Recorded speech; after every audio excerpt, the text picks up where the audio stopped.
Hello, everyone, and welcome to the next episode of Stories of Learning, where we dive into the learning process with guests, explore what their thoughts are, and what their experiences were in the learning process. And as always, we'll be using Josh Waitskin's book, The Art of Learning, to guide us through our episodes. Josh's book is an exploration of his journey through the learning process, as he saw it through his life of chess and Tai Chi Chuan. I'm really excited about this episode, so I won't delay anymore. Let's jump right into it with Dave Welsch. All right, well, thanks for doing this with me. Absolutely. My pleasure. It's going to be awesome. Yeah, my pleasure. I hope I don't sound like an idiot.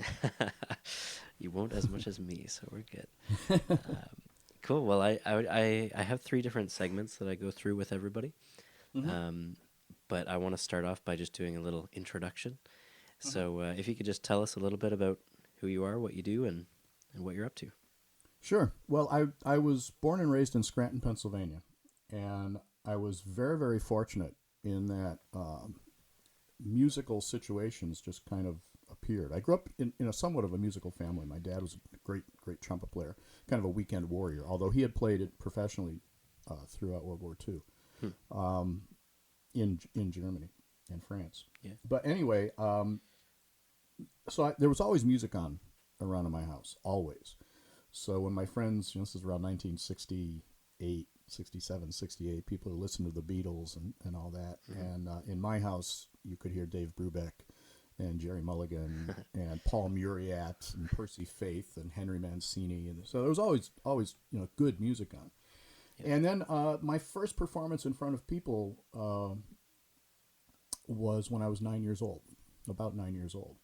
And since then, I've just, been very, very fortunate that musical situations have come along, and I've been doing it. I predominantly play jazz, although, I work in any genre. I do a lot of musical theater, which I really, really enjoy because it's a challenge, because it's a different show every night. Oh, yeah. I really, really enjoy that. Yeah. And then lately, my passion has been film composing, film music. I've always been interested in film music, and I've taught a class in the emotional film music for a couple of years, and decided that, hey, I love this stuff so much, why am I not doing it? So I started, so I started writing, and I'm working on a small movie right now. Yeah. And you're not just doing the music for it; you're doing sound effects. Yeah, that was the thing. I did all of the location sound. I'm doing all of the post-production, all the re-records, all the pre-dubs, and then doing the score. So I'm finally, it's crazy. I'm finally at a point where I have enough of the audio post done that I can start writing. One of the benefits, though, of doing the post is that I've been living with this movie now for 5 months. Yeah. I started actually reading the script in April. So I know the movie pretty well, and doing the post, I'm watching the same scenes, 100 times. Yeah, exactly. So I start to get a pretty good idea of what I want to do, and I do have some sketches. Nice. But I did earnestly start writing to picture just a couple of days ago. Nice. So that feels good. That's awesome. Yeah. Okay, cool. So let's jump into our first segment then. Mm-hmm. This one's called Beginner's Mind.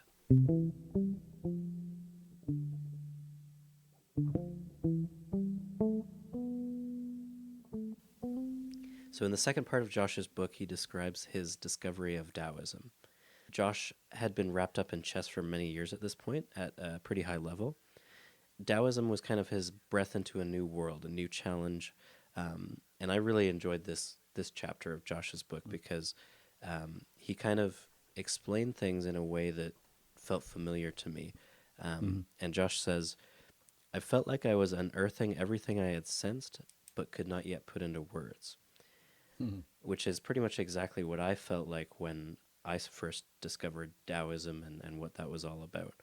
Mm-hmm. And like Josh, I'm drawn to the simplicity of it all, the non-materialistic kind of ideas that go with it, and being in the moment. I think that kind of idea lends itself to learning in general, but learning a new skill especially, and music. Do you have a story about how, you started to talk a little bit about how you started in music, but just kind of the joy of playing and having that child's bliss and yeah. Yeah. Yeah, I really don't know. Of course, I mean, it was 50 years ago. I can barely remember yesterday. But I can't really recall what it felt like at the time. Hmm. You know, I just know that I really, really liked it. Yeah. And at a very early part in that, within a couple of years of starting to play, I decided that's what I want to do. Hmm. Now, my career didn't totally work out like that because I did a bunch of other things. I worked in radio for a long time. Yeah. But there's always been music. You know, that has been a constant. But I can't really remember what it felt like. I just remember that I loved it. Yeah. You know, and I can remember coming home from school just about every day and putting on records and playing along with records. Yeah. And that's how I learned how to play. You know, and it was funny. So the first time I've ever played the show Godspell, I had already played it like 200 times. Yeah. Because I would play along with the record. Hmm. You know, and the same thing with The Wiz. I mean, I knew the show upside down and backward. Of course, it's what's on the soundtrack, not what's in the show. But you know, still, I mean, I knew the show. Yeah. I knew the music. Yeah. But the thing is, I think what we're getting at is I just really, really loved it. Yeah. I do wish now that I enjoyed really learning, then as much as I do now. Hmm. Yeah. You know, I love learning new stuff now. Yeah. And when I start to look at something, when I start to study something, I'm all in. Yeah. You know, it's all I read about. It's all I find videos about. It's all I do. Yeah. You know. So then that kind of leads into my second half of that question then, which is like, do you find that kind of simple bliss then of discovery in other things, and not just in music? Oh yeah, absolutely. Yeah. Absolutely. I like, you know, I do a lot of different stuff, you know, but it's interesting. No matter what I do, I'm all in. You know, like, you know, 30 years ago we started cross country skiing. Well, I was all into cross country skiing. Yeah. You know, and of course I've been sailing my whole life. So in the summertime, I race on Wednesday nights and some regattas. So in the summertime, I'm all into sailing. Yeah. You know, and so it's a joy. And if I don't enjoy doing something, I basically get myself out of doing it. Yeah. You know, unless it's something that just absolutely has to be done. Yeah. You know, I'm out back today stacking wood. Well, that's not my favorite thing to do. But it's got to happen. But it's got to happen. Yeah. Yeah. You know, so you got to do what you got to do. And I do enjoy being outside. Yeah. You know, I've been camping and hiking and doing all that stuff. Of course, we did a lot of that with the kids when they were little. Yeah. And, you know, but I do find joy in just about everything I do. And I try to go into things with no preconceived notion, with a totally blank slate, beginner's mind. Yeah. You know, just totally open and just let things come to me. Yeah. Awesome. That's really cool. That and what you said near the end there actually leads into my second segment. See how I'm doing that? Yeah, You see how that happens? genius. See how that works? Incredible. So, the second segment is called Breaking Stallions.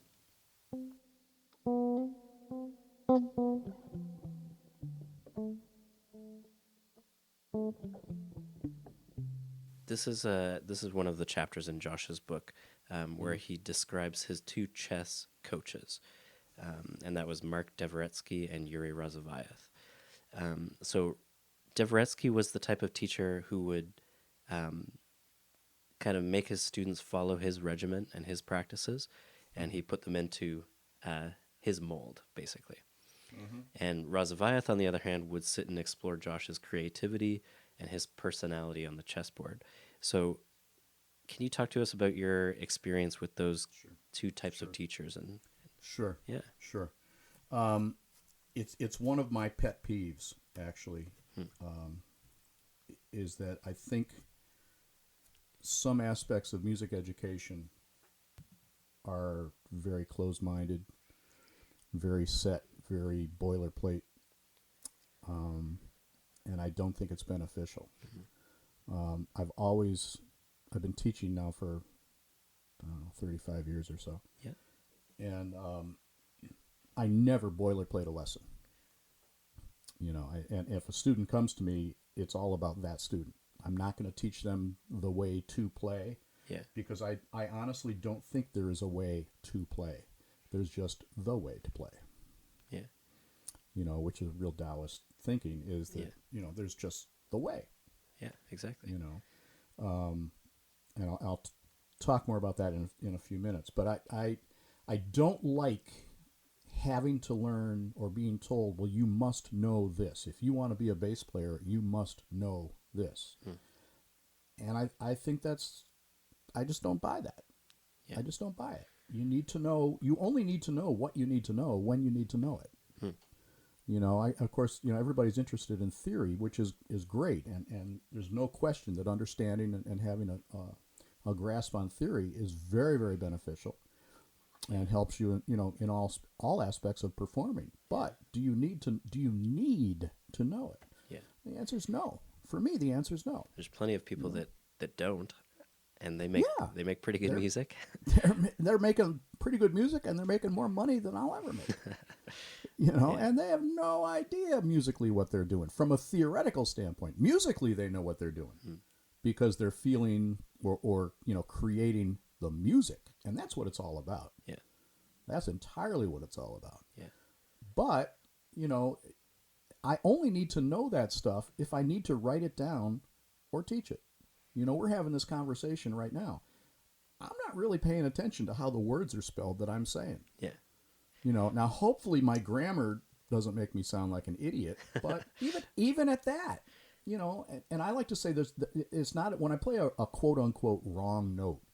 Yeah. It's not that I played a wrong note. I played a note that I didn't intend to play. Yeah. I had another note in my head, but that's the note that came out. So, okay, well, I got to deal with that now because there's no way to take it back. Yeah, exactly. So now that I've played that note, now what do I do with that in the context of what I'm playing? So I always approach teaching, and more, my teaching has definitely grown in the last 20 years. Yeah. But I always look at the student first and say, what do you want to get out of this, or what's on your mind? What questions you have? And I always make sure, especially when I start a new student, come to me with questions. Yeah. Don't walk in and just have me teach you how to play, because neither one of us are going to get anything out of that. Yeah. Yeah, exactly. And so come in with some questions. What's interesting you today? And it could be something different than it was last week. Yeah. What do you want to talk about today? Yeah. Because I really don't think there's a path, a set path to get there. Yeah. There's just music. Whatever and it what ends up being.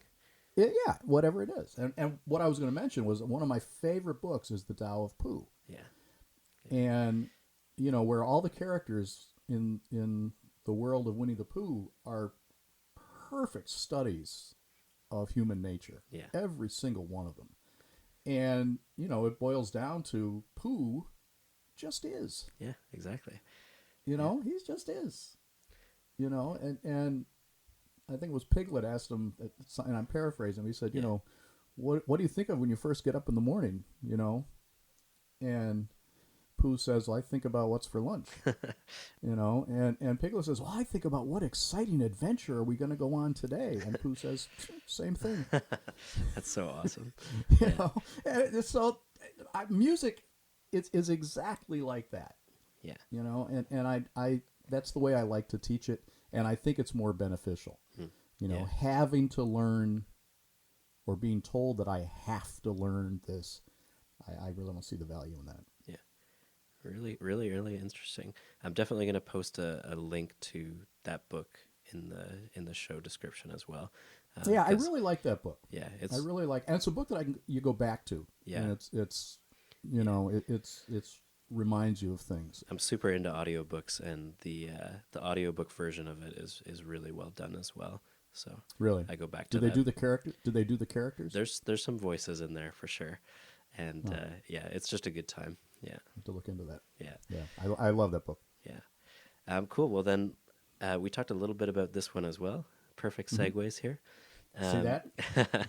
So this last segment is Feynman's Birds.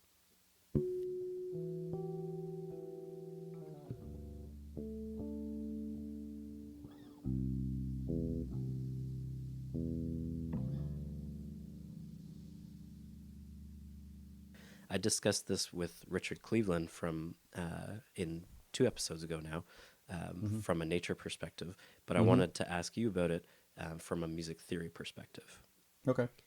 So this is something you and I have discussed before, but I'd love to hear your thoughts and stories about the idea that names don't constitute knowledge, which comes from Richard Feynman, who's a physicist, and he describes his memory as a child where his friends call him out for not knowing the names of birds, basically, and how his father's letting him down because he doesn't know the names. But really, Feynman and his father spent that time exploring what the birds actually do and why they do certain things, instead of just the name and then moving on. Right. So, how do you think this kind of thing relates to music theory and people's use of it? Oh, I think there's a direct correlation. I mean, I don't need to know the names of the notes in order to make great music. Yeah. I don't need to know the names because the pitches are sounds. They're just sounds. Yeah. For instance, the what's coming out of my mouth right now is just sound. Yeah. And I'm making sounds that we have attached a meaning to. And somewhere along the line, somebody wrote them down and said, you spell this word this way, and it means this. Or definition number 2, it means this. Definition number 3, it can mean this. Yeah. That's the beauty of the English language. One word can mean 50 things. But in order to communicate very effectively, I don't need to know the letters. Yeah. I don't need to know how the words are spelled. Think of a baby. A baby imitates what they hear. And a baby, and parents, we all know this, a baby communicates before birth, communicates to the mother before birth. Yeah. Very effectively. Yeah. You know? Yeah. My dog communicates to me very effectively. Yeah. You know, now she knows what some words sound like. She can't spell it. Yeah. But she knows when I say sit down, and I don't just say sit, I say sit down, she sits down. Yeah. Or when I say come here, she comes to me. Mm-hmm. You know, she knows what those sounds mean. Yeah. You know? So I guess my point is that in order to effectively communicate, I don't need to know how things are spelled. I don't need to know the names of the notes. But when I do, I can enhance my communication. Okay? It gives me the opportunity, first of all, to teach it. It gives me the opportunity to talk about it in a way that it may be more in-depth. Right? So it's definitely beneficial. I mean, obviously, the more you know about language, the more you know about grammar, the more effective you are as a communicator. And that's really what we're after. We want to communicate. We're communicating feelings and emotions. That's all we do. You know, everything that we say, unless something is scientifically proven, everything's an opinion. Everything that you hear is an opinion. Everything. You know, unless it's like perfectly, scientifically proven. So all I'm doing is trying to find ways to communicate my opinion or my feeling to you in a way that elicits some kind of response. You know, and if you're not understanding what I'm saying, it's not your fault. It's my fault. I have to change the way I'm communicating. You know, so when you think about improvisation, and of course, as bass players, everybody talks, I want to improvise. The fact of the matter is we don't get to improvise, and when we do, people go to the bar. But in a jazz situation, I'm improvising all night, or even in a pop situation where I'm, playing bass lines, if I'm making up the bass line, that's improvisation. So I'm trying to create something that creates some kind of a feeling for you. Now, certainly if I'm blowing a solo, if I'm playing an improvised featured solo, I'm trying to tell you something, and if I don't have anything to say, I'm not going to say anything. And if I do have something to say, I'm trying to make it meaningful. So, I think, just to sum that up, I think there's an absolute direct correlation. No, you do not need to know the notes, Yeah. the names of the notes in order to communicate. No, you don't need to know the names of the birds. But Yeah. boy, it sure is nice when you do. It's cool. Yeah. You know, Yeah. I can remember many, many, many years ago. Yeah. Many years ago, it's probably 25 years ago, when Victor Wooten and I our worlds first came together. And at that time, I didn't know that he was, into tracking and nature and all that stuff. I didn't know that at all. And he made some comment. I forget where we were. It doesn't matter. But he made some comment about knowing the names of all the trees, wanting to know the names of all the trees. And I was intrigued. I said, well, why do you do that? What's your motivation there? He says, I think it's vital knowledge. So, okay, to him that's vital knowledge, and it's good knowledge to have. A tree fell on my house a couple of weeks ago. I mean, we had a big windstorm. A tree fell on my house. I didn't really know what type of a tree it was. I think I knew because there were a bunch of acorns on the ground, but my wife knew that it was an oak. I know I have a lot of ash on my property, which we're going to have a problem with because the ash borer is headed this way. But again, it's just good knowledge to have. It's useful. Is it required? No. Is it useful? Yes. Yeah. Awesome. Okay. Awesome. Well, that's my third segment then. So we get to jump into the lightning round now. The lightning round. Okay. The lightning round. My hand is on the buzzer. So this segment I call questions to make questions.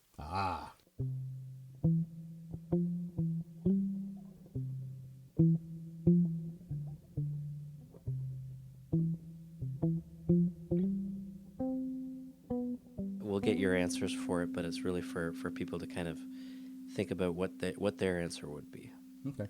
And to just start thinking about some stuff. Okay. So the first one is, what is your life's intention? Wow. Wow. My life's intention. Gee, what's the meaning of life? 42. Yeah. Well,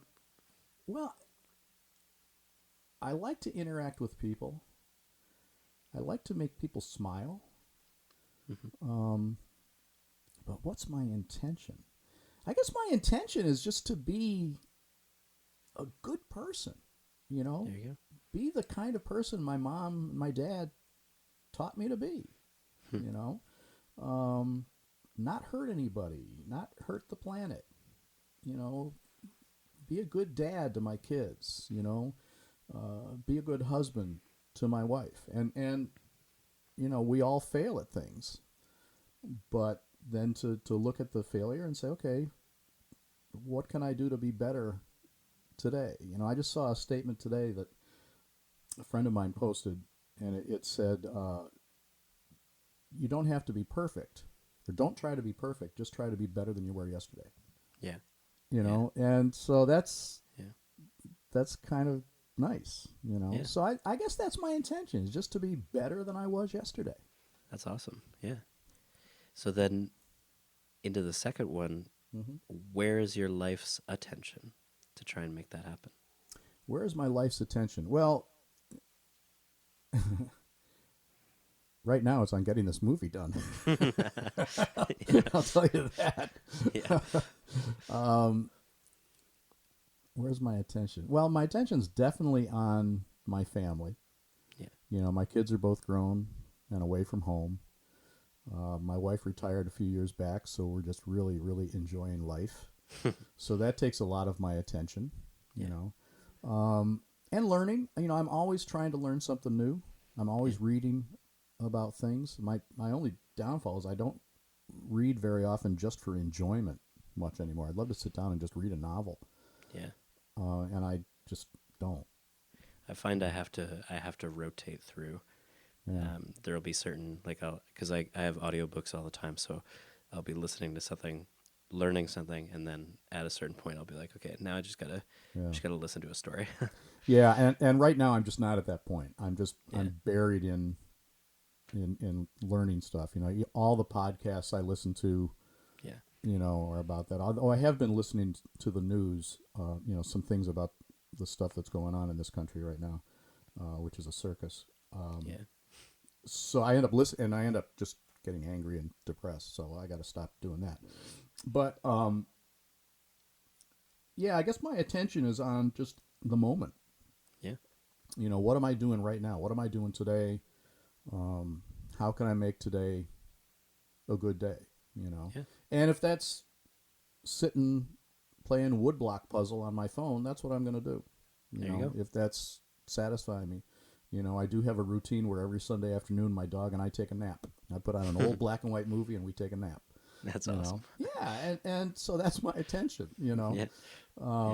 So it definitely varies from day to day, but the whole thing still revolves around just trying to do the right thing. Yeah. Whatever that is. Very nice. Well, that leads to my last lightning round question. Okay. Lightning round in, My in hand quotation on the marks. buzzer. Hand on the buzzer. What do you know for sure? What do I know for sure? That's a good question. What do I know for sure? There is air. What do I know for sure? Oh, man. How do you answer a question like that? Questions to make questions. Yeah. What do I know for sure? I'll just keep repeating the question until we run out of time, and then say, I'm sorry, that's all the time we have for today. Oh, sorry. What do I know for sure? I know my wife loves me. I know I love my wife. I know I love my kids. I know my kids love me most of the time. I know it's daylight. I know it's going to be night. Yeah. I hope the sun comes up tomorrow. Yeah. I know. Here's one thing I do know. I know that music is always going to be in my life somehow. That's a good answer. I know how it is.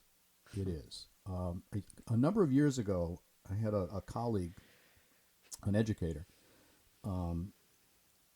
who was one of my teachers, and then we became really, really good friends, and we played together a lot.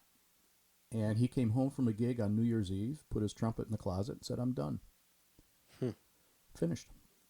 And this is a guy who had played for many, many years. He was on the road with the Sauter Finnegan Band. He was on the road with Claude Thornhill. He did television stuff in New York. He was a working musician. Yeah. Came home from the gig. He says, I'm done. And at the time, I couldn't wrap my head around it. I was like, I can't imagine how you could do that.